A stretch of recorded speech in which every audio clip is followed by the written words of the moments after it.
Morning rush at the daily grind. The bell above the daily grind announced another arrival, its chime devoured by the morning's clamor. Leo Maxwell, already glistening with preemptive sweat, barely noticed. He was a whirling dervish of caffeine, pirouetting between the espresso machine's hiss, the steamer's shriek, and the enticing lure of the pastries. Latte, dry, unsweetened, he snapped, his voice a strained tenor. He shoved the scalding cup onto the counter, nearly missing its intended recipient. Next! A barrage of orders descended upon him, Americano. Scone. Mocha, extra dark. He pivoted, seizing a scone with the tongs, narrowly avoiding Brenda, the cashier whose default expression was a thundercloud, as she battled a recalcitrant cash register. A cold trickle of perspiration traced a path down Leo's temple. He was sinking. The morning rush always threatened to engulf him, a relentless surge of Java junkies against which he was a solitary figure armed with a sieve. He groped for a fresh pitcher, his grip unsteady. Today felt particularly brutal. Perhaps it was the residue of yesterday's unease, the nagging sense of failure despite Mr. Henderson's affable demeanor. He just couldn't shake the feeling he'd come up short. The queue stretched out the door, a sea of impatient faces, each tick of the clock a dull throb in his head. He flicked a glance at the chalkboard specials, his vision blurring. It was all too much. Then Arthur Penhaligon entered. He moved with a tranquil air, a striking contrast to the surrounding bedlam. He didn't elbow or push, simply waited with quiet grace near the magazine rack, observing the frenzy with an almost bemused stillness. Leo, momentarily spared by the espresso machine, met his gaze. A pang of guilt shot through him. He hadn't seen Arthur since yesterday. "Good morning," Leo managed, attempting to infuse some warmth into his tone. It emerged as a shaky croak. "What can I get for you?" Arthur offered a serene smile, etching fine lines around his eyes. "Just a plain black coffee, please. Nothing complicated." Relief washed over Leo. A simple black coffee. He could manage that. He turned toward the drip station, his still tremulous hands reaching for a clean mug. But fate, it appeared, had other intentions. Just as he grasped the carafe, Brenda's voice pierced the air. "Leo! We're out of small cups again. And Mr. Peterson wants his blueberry muffin microwaved." Startled, Leo's elbow connected with the sugar dispenser. It wobbled precariously, then cascaded to the floor in an explosion of glass shards and crystalline sweetness. A groan reverberated through the cafe. Leo froze, crimson staining his cheeks. The sugary avalanche coated everything. His shoes crunched with each small movement. The rich scent of roasted beans mixed with the sickle-sweet aroma, a cloying olfactory assault. He lifted his head, shame burning in his eyes. Arthur remained, composed, a faint smile gracing his lips. "I'm so incredibly sorry," Leo mumbled, his voice barely audible. "I'll clean it. I'll get your coffee." He reached for a broom, his movements awkward and uncoordinated. The world tilted. He had to pull himself together. He simply had to. He didn't register the spilled puddle of coffee on the linoleum. He didn't see his feet betray him until it was far too late. The spilled coffee. Leo Maxwell was a pressure cooker nearing its breaking point, the morning rush its relentless heat. Orders spewed from the printer, the espresso machine shrieked like a banshee, and a queue of patrons, starved for caffeine, stretched towards the counter, their shared impatience a tangible force field. He grappled with a latte lid, palms damp with a cold sweat. It was destined for Penhaligon, the quiet observer who always occupied the window seat, his gaze an unsettlingly placid lake. Penhaligon. Leo's voice wobbled. The older man, surprisingly spry for his age, glided forward. Eager to expedite the line, Leo extended the drink. Then, pandemonium. A careless shove from a mother battling a stroller sent the latte airborne, a foamy brown missile homing in on Arthur Penhaligon. The air filled with the acrid tang of hot milk and concentrated coffee. Penhaligon became a canvas for an abstract expressionist's morning mishap, his tweed jacket now adorned with a Jackson Pollock imitation. A collective intake of breath swept the cafe. Utensils stilled. Conversations died. All eyes focused on the unfolding spectacle. Mortification burned on Leo's face. "Mr. Penhaligon, I am beyond sorry." He snatched napkins, his hands trembling so badly they were almost useless. "Please, let me get you another. Anything." Before he could worsen the situation, a woman with a severe haircut and a sharper tongue cleaved through the crowd. "Honestly," she declared, her voice laced with disdain. "Some people simply shouldn't be trusted with hot beverages. Look at the poor man. He could be scalded." Meredith Klein leveled a glare at Leo that could curdle milk. Penhaligon, in contrast, remained remarkably unruffled. He patted his jacket with a napkin, his expression unreadable as a sphinx. "These things happen," he rumbled, his voice a soothing balm amid the sudden hush. "No lasting damage." Klein scoffed. "No harm? Just look at his jacket. That's likely ruined. The least you can do is offer to cover the cleaning bill." Her gaze snapped back to Leo, accusatory. "Are you going to pay for the cleaning?" Cornered, Leo stammered, "Yes. Of course. Absolutely. I'll need your address, sir." Penhaligon offered a faint, almost melancholic smile. "That's kind, but truly, it's quite unnecessary. A little soap and water will suffice." He accepted another napkin from the still hovering Leo. "Now, if you'll excuse me, I think I'll just pop home and change." As Penhaligon turned to depart, Meredith Klein, still simmering with outrage, blocked his way. "Are you certain you're all right, dear? You appear slightly shaken." She placed a surprisingly gentle hand on his arm. "Let me assist you. I have an excellent stain remover in my bag. It's a miracle worker." Penhaligon chuckled, a warm, resonant sound that seemed to dissipate the room's tension. "Thank you, but I assure you, I'm perfectly fine. I appreciate the gesture, though." He patted her hand reassuringly. "You're very kind." He then gave Leo a brief nod, an unspoken absolution tinged with understanding, and slowly made his way towards the exit, leaving behind the faint aroma of spilled coffee and a cafe buzzing with hushed speculation. Leo watched him go, the weight of his blunder pressing heavily. He knew he needed to rectify the situation somehow, to offer something more than just reimbursement for laundry. He simply wasn't sure how. An offer refused. Leo scrubbed furiously at the counter, the acrid smell of burnt coffee clinging to the air. His hands trembled, a fine tremor that mirrored the earthquake churning in his stomach. Arthur Penhaligon. A war hero. And Leo had scalded him with a lukewarm latte. He peeked over the counter. Penhaligon was gone. Vanished. A fresh wave of guilt washed over him, hotter and more bitter than the spilled coffee. He'd ruined the man's day, possibly his suit, and all he could manage was a stammered apology. The bell above the door chimed, announcing a new customer, but Leo barely registered it. He was too busy replaying the scene in his head, each replay more mortifying than the last. He imagined Penhaligon, dignified even in soaked tweed, shaking his head in silent disappointment. Finally, he forced himself to take a deep breath and face the new arrival. It was Penhaligon. Leo's heart leaped into his throat. "Mr. Penhaligon.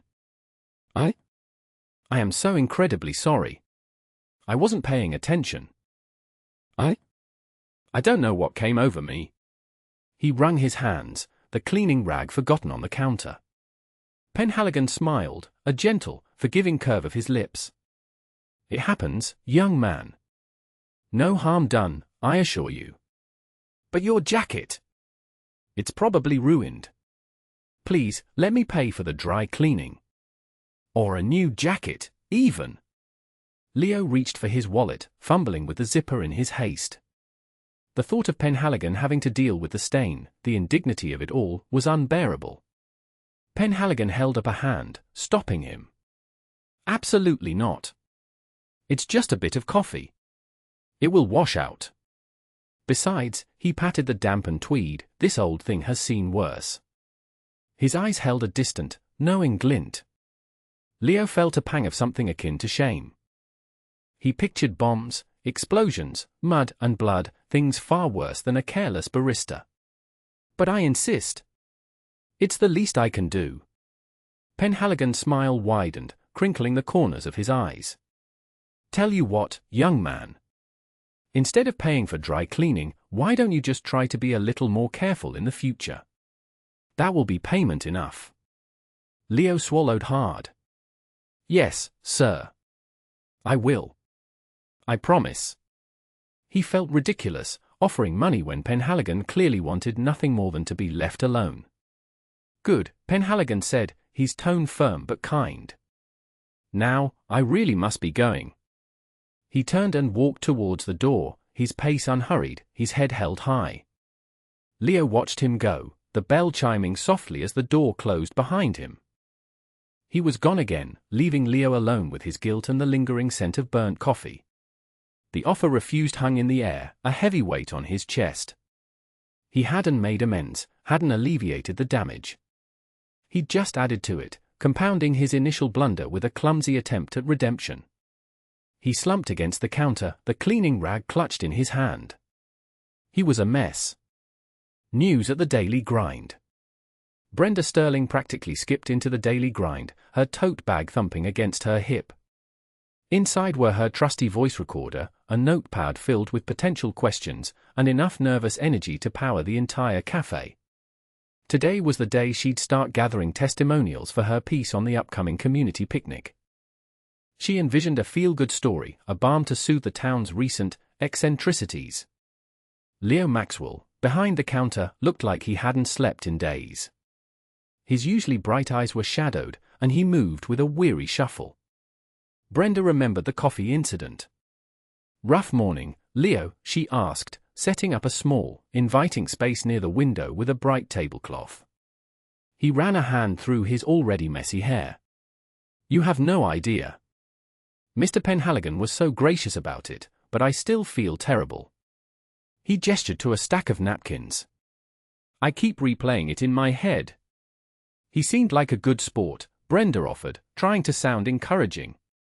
"Anyway, I'm here to interview people about the picnic. Think you can point some friendly faces my way?" Leo managed a weak smile. "Just give me 5 minutes. I need a triple espresso first." Brenda chuckled and arranged her notepad. A woman with a severe bun and a pursed mouth approached her table. "Are you with the Gazette?" she asked, her voice tight. Brenda nodded, a little surprised. "Brenda Sterling. And you are?" "Meredith Klein. I just wanted to say, I saw what happened yesterday with that poor Mr. Penhaligon. It was appalling. Absolutely appalling. That young man," she gestured towards Leo, "should be more careful. Someone could have been seriously hurt." Brenda, momentarily thrown, recovered quickly. Well, Mr. Penhaligon seemed to take it in stride. "Perhaps we should focus on the positive aspects of our community, like the upcoming picnic." Meredith huffed. "Positive? After that debacle?" "I hardly think so." She stalked off, muttering something about negligence and dry cleaning bills. Brenda sighed. So much for a smooth start. Thankfully, the next few interviews went better. A young mother raved about the children's games planned for the picnic. An older gentleman spoke fondly of the pie baking contest, remembering his late wife's blue ribbon cherry pie. Each conversation warmed Brenda's heart and fueled her optimism. She scribbled furiously, capturing every detail, every heartfelt sentiment. Then, as she was packing up her recorder to replace its batteries, she saw him. Arthur Penhaligon. He was sitting alone in a corner booth, nursing a cup of tea and reading a book. He looked smaller than she remembered from yesterday, more vulnerable. A wave of compassion washed over her. This was her chance. Maybe not for the picnic story, but for something more. The war hero revealed. Brenda found Arthur Penhaligon sitting at his usual table in the corner, bathed in the afternoon sun. He was engrossed in a thick, leather-bound book, the gold lettering on its spine glinting. He looked smaller somehow, more vulnerable than she remembered. Meredith's scathing words still echoed in her head. Exploitation. Ghoulish. Brenda pushed the thought away. This was a story that needed to be told. Mr. Penhaligon, she asked softly, approaching the table. He looked up, startled, a faint smile gracing his lips as he recognized her. Ah, Miss Sterling. Please, sit. He gestured to the chair opposite him. I was just revisiting some old friends. He tapped the book, but didn't elaborate. Brenda pulled out her notepad and pen, feeling a pang of guilt. Thank you for agreeing to speak with me. The pleasure is all mine, he said, though his eyes held a shadow of something else. What would you like to know? Leo, behind the counter at the Daily Grind, scrubbed furiously at a stubborn coffee stain, his ears straining to catch snippets of the conversation. He felt awful about the coffee incident. Just thinking about Mr. Penhaligon's quiet dignity made him cringe. Brenda cleared her throat. I understand you served in the war, Mr. Penhaligon. He nodded, his gaze drifting towards the window. A long time ago. Another life, it seems. Could you tell me a little about your experiences? Brenda asked gently. Arthur hesitated, his fingers tracing the edge of his book. I was a pilot. Flew reconnaissance missions. Dangerous work, but someone had to do it. He paused, his voice barely a whisper. Saw things a young man shouldn't see. Leo abandoned the coffee stain and edged closer to the counter, pretending to polish the espresso machine. Reconnaissance missions, he muttered under his breath. That sounded intense. Brenda leaned forward, her voice filled with genuine empathy. Were you ever injured? Arthur chuckled, a dry, humorless sound. Injured? Miss Sterling, I was shot down 3 times. Once, I spent 5 days crawling through the jungle, dodging enemy patrols.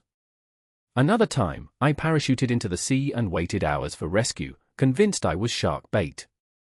He spoke with a detached calmness, as if recounting someone else's life. Leo's jaw dropped. Shot down? Jungle? Sharks? This wasn't just some old man he'd accidentally splashed with coffee. This was... And the medal? Brenda pressed. The Distinguished Flying Cross. Arthur waved a dismissive hand. A trinket. A piece of metal. Doesn't bring back the men we lost. He looked directly at Brenda, his eyes filled with a profound sadness. The real heroes are the ones who never came home. Leo's hands trembled as he gripped the edge of the counter. He felt a wave of shame wash over him. He had been so quick to judge, so wrapped up in his own insignificant problems. He glanced at Mr. Penhaligon, silhouetted against the bright sunlight, and saw him in a completely new light. A warrior. A survivor. A hero. And Leo had spilled coffee on him. The irony was a bitter taste in his mouth. A visit to Arthur's home. The lukewarm dishwater spiraled down, its faint metallic tang a poor counterpoint to the unease curdling in Leo's gut. Around him, the Daily Grind clamored, a clatter of steaming milk wands and incessant chatter, each ping a sharp reminder of his blunder. Mr. Penhaligon and the spilled coffee played on repeat in his mind. It wasn't the potential berating that gnawed at him, but the shadow of disappointment he'd glimpsed in the old man's face. A rushed, shouted apology across the bustling cafe felt woefully inadequate. A genuine one was due. Yet, the prospect of facing Mr. Penhaligon again twisted his insides. What if the man unleashed his fury? What if he demanded retribution, costing Leo his livelihood? That resilient spark, that ageless glimmer in the veteran's eyes, resurfaced in his memory, amplified by the weight of that news clipping. Shame propelled him. No more hiding behind the espresso machine. He left a note for Maria, citing a pressing personal matter, and bolted into the gusty afternoon. Finding Mr. Penhaligon's address proved surprisingly simple. A cursory search online placed him in a modest brick bungalow on the town's periphery, a stark contrast to the cafe's vibrant district. The bustler bored onward, each lurch a physical manifestation of his increasing dread. He mentally composed and discarded countless apologies, each falling short of acceptable. A block away, the bus shuddered to a standstill. He descended onto the pavement, the wind a biting caress, carrying the scent of damp earth and burning leaves. The houses spoke of a different era, their time-worn facades and untamed gardens whispering untold stories. He located the number. The bungalow seemed even smaller up close, almost engulfed by the embracing trees. A rocking chair, painted a faded blue, sat motionless on the porch. Drawing a steadying breath, Leo started up the weathered path. Inside, he detected the subdued hum of conversation. He faltered at the door, his fingers hovering above the dull brass knocker. To retreat, to vanish back into the city and let the guilt fester, tempted him. He couldn't. Not now. He raised the knocker and released it, the sound reverberating in the sudden hush that followed. The voices stilled. He waited, his pulse a frantic drum against his ribs, the wind sighing through the eaves. The door eased inward. Forgiveness and stories. The address Arthur Penhaligon had scribbled on a napkin was in a quiet, leafy part of town, houses set back from the road with meticulously kept gardens. Leo, heart hammering a frantic rhythm against his ribs, parked the scooter a respectful distance away from the wrought iron gate. He took a deep breath, smoothing down his apron, the scent of burnt coffee clinging to the fabric like a guilty conscience. He pressed the buzzer, the chime echoing through the stillness. The gate clicked open, and he walked up the flagstone path, the crunch of gravel under his worn sneakers the only sound. Mr. Penhaligon stood on the porch, a surprisingly warm smile on his face. "Leo, is it?" he said, extending a hand. His grip was firm, his eyes clear and blue. Come in, come in. Don't stand out there." The house was filled with light and the comforting aroma of old books and beeswax polish. Leo followed Arthur into a sun-drenched study, lined with shelves overflowing with hardbacks. A worn leather armchair sat beside a crackling fireplace. It was a sanctuary, a world away from the hurried chaos of the daily grind. "Please, sit down," Arthur gestured towards the armchair. He settled into a smaller, equally worn chair opposite him. Leo perched on the edge of the armchair, his hands clasped tightly in his lap. "Mr. Penhaligon," he began, his voice trembling slightly, I wanted to apologize. Profusely. For what happened at the cafe. It was completely unprofessional, and I was having a bad day, but that's no excuse." He looked up, meeting Arthur's steady gaze. "I ruined your suit, and I'm truly sorry." Arthur studied him for a moment, then chuckled, a low, rumbling sound. "Ruined? Nonsense. It was just coffee. A bit hot, perhaps, but easily cleaned. Besides," he winked, "it gave me an excuse to finally buy that new tweed I'd been eyeing." Leo's shoulders slumped with relief. "Still," he insisted, "I want to make it up to you." "Dinner? Dry cleaning? Anything." Arthur waved a hand dismissively. "Your apology is more than enough, Leo. But, tell me, why were you having such a bad day?" Leo hesitated, then found himself pouring out his anxieties, the pressure of supporting his family, the endless grind of minimum wage, the feeling of being stuck. Arthur listened patiently, his expression sympathetic. When Leo finished, Arthur leaned forward. "Life throws curveballs, lad. I know a thing or two about that." He paused, his eyes clouding with memories. "I spent 5 years in the jungles of Burma during the war. Saw things a young man shouldn't see. Lost good friends. Came close to losing myself." He stood and walked to a bookshelf, pulling out a framed photograph. It showed a group of young soldiers, their faces smudged with dirt, their eyes hardened by experience. "That's me," Arthur said, pointing to a skinny figure in the back row, barely recognizable as the composed gentleman in front of him. He spent the next hour recounting stories of daring raids, of desperate battles, of the camaraderie forged in the face of death. He spoke of the fear, the exhaustion, and the constant awareness of mortality. But he also spoke of the resilience of the human spirit, of the small acts of kindness that sustained them, and of the importance of forgiveness. Holding on to anger, Leo, is like carrying a burning coal. It only hurts you. Forgive yourself, forgive others. It's the only way to move on. He tapped the photograph. Those boys taught me that. They're gone now, but their lessons remain. Leo listened, captivated. The war stories, the quiet wisdom, the sheer weight of Arthur's experience, it was humbling. He realized this wasn't just an elderly man, this was a survivor, a testament to the enduring power of the human spirit. He left Arthur's house with more than just forgiveness, he left with inspiration. The weight on his shoulders felt lighter, the future a little less daunting. As he rode back to the daily grind, the setting sun painting the sky in fiery hues, he knew he had a story to tell. A new purpose. The linoleum floor gleamed under the fluorescent lights of the Veterans Center. Leo, armed with a stack of forms and a hesitant smile, felt a nervous flutter in his stomach. He was a coffee slinger, not a caregiver. But Arthur's stories, the quiet dignity with which he carried his memories, had burrowed under Leo's skin. He needed to do something. His first task was helping Mrs. Du Bois, a woman with eyes that twinkled despite the tremor in her hands, fill out paperwork for a new hearing aid. He fumbled, nearly knocking over her water glass, but she just chuckled, a warm, crinkling sound. "Easy there, son. It ain't a race." He spent the next few hours sorting donated books in the library, the scent of aged paper and leather a comforting balm.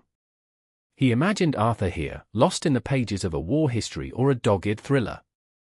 The guilt about the coffee incident still gnawed at him, but it was slowly being replaced by a different kind of feeling, purpose. Meanwhile, back at the daily grind, the bell above the door chimed, announcing a familiar arrival. Arthur Penhaligon, leaning on his cane, made his way to his usual corner table. The aroma of roasting beans seemed to settle around him like a warm blanket. "Afternoon, Millie," he greeted the older waitress, his voice raspy but kind. Millie, a woman who'd seen it all and remembered most of it, smiled back. "The usual, Mr. Penhaligon." He nodded. "Just black coffee today, Millie. And maybe a slice of whatever looks the least sugary." Leo, hearing Arthur's voice, abandoned his post at the espresso machine and hurried over. "Mr. Penhaligon. Good to see you." He offered a genuine smile, one that didn't feel plastered on. "Let me get that for you." "On the house." Arthur waved a dismissive hand. "Nonsense, son. You've already done enough." But he didn't refuse when Leo insisted on bringing him the coffee and a sliver of apple cake, warmed just enough to release its cinnamon scent. Leo knelt beside Arthur's table, lowering his voice. "I started volunteering at the Veterans Center. It's good. Thanks for, well, you know." Arthur took a slow sip of his coffee. "Good on you, lad. Doing something is always better than doing nothing. Remember that." He paused, his gaze drifting towards the window. "It's not about atoning for mistakes, son. It's about building something new." He returned to the daily grind every afternoon after that. Not for the coffee, Leo suspected, though he did seem to enjoy it.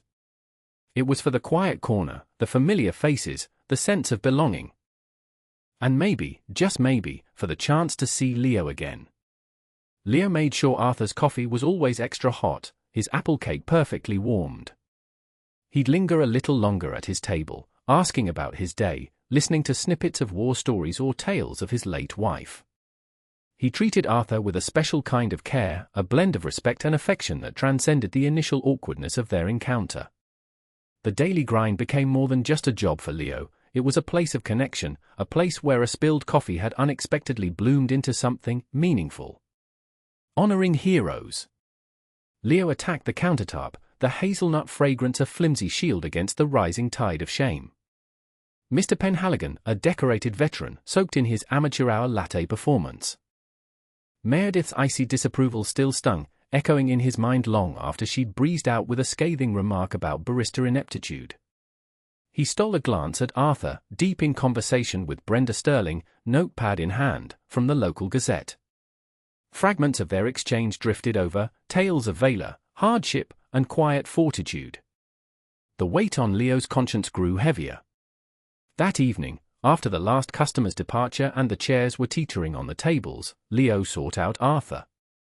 "Mr. Penhaligon," he stammered, fidgeting with his apron. "I'm mortified about the other day. My behavior was inexcusable, and I desperately want to make amends." Arthur's laughter rumbled, a comforting sound. "Don't fret, son. Spilled milk, or rather, coffee on wool." A playful glint sparked in his eyes. "Unless you're offering a fresh brew." Leo offered a tentative smile. "More than that. I was thinking. A benefit here at the Daily Grind. To support our veterans. I'd handle the logistics, spread the word." Arthur beamed. "Now that's an idea with merit. A dose of community spirit, eh? I'm in. I know a few folks who might lend a hand." The subsequent weeks blurred in a flurry of activity. Leo, propelled by regret and genuine zeal, gave the Daily Grind a vibrant makeover. Eye-catching posters, courtesy of a budding artist, adorned the walls. Donations poured in from neighboring shops, and he even persuaded a local band to donate their talents. Arthur, with his understated charisma and vast network, was an invaluable partner. He recounted poignant memories from his time in uniform, underlining the stark realities of war and the paramount importance of honoring those who served. The day of the fundraiser dawned, bathed in sunshine. The cafe buzzed with vibrant energy. Veterans, their families, and neighbors packed the space. The rich aroma of roasting beans mingled with joyous chatter and laughter. Brenda Sterling was on hand, capturing moments and gathering stories. Even Meredith graced them with her presence, though her expression remained unreadable. Leo, apron splattered and anxiety bubbling, navigated the throng, refilling cups and ensuring everyone felt welcome. He caught Arthur's eye across the bustling room. A subtle nod and a warm smile, a silent acknowledgement of their shared endeavor, passed between them. Later, as the band played a soulful tune, Leo found himself beside Arthur, observing the crowd. The donation jar overflowed with generosity, and the atmosphere pulsed with gratitude and camaraderie. "You did well, Leo," Arthur said, his voice a low rumble. "Real well." Leo felt a wave of emotion crest within him. "It was the least I could do. And you. You helped me focus on what truly mattered. Beyond a perfect pour or a spotless surface." Arthur chuckled, a sound Leo was growing fond of. "Sometimes, lad, it takes a coffee shower to gain perspective." He squeezed Leo's shoulder in a gesture of genuine warmth. "Now, shall we raise a toast, or rather, a mug, to our heroes?" Leo grinned, a sense of fulfillment flooding him. The remorse hadn't vanished entirely, but it was now balanced with a sense of purpose. He had stumbled, he had learned, and he had, in his own small way, righted a wrong. He had honored a hero, and in the process, perhaps discovered a touch of heroism within himself.